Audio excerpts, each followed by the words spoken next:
అలనాడప్పుడు సృష్టి జరగగా బ్రహ్మ కొలువులో సనత్ కుమార నీవు పుడితివంట బ్రహ్మ జ్ఞాని వైతివంట కోర్కెలు లేని సాధకుడయ్యి బ్రహ్మలోకమున తపమునరిస్తూ కాలమెల్లదీస్తూ నీవు సాగిపోతివంట నిన్ను చూసిన పరమేశునికే ముచ్చటేసెనంట తన బిడ్డగా నీవే పుట్టాలంటూ నిన్ను కోరెనంట వేల్వేల్ మురుగా వేలాయుధుడా సామి మురుగయ్యా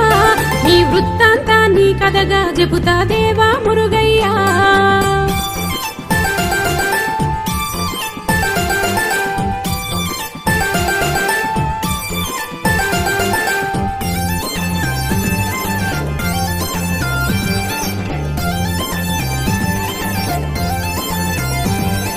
తల్లి గర్భమున వాసం నేను చేయలేను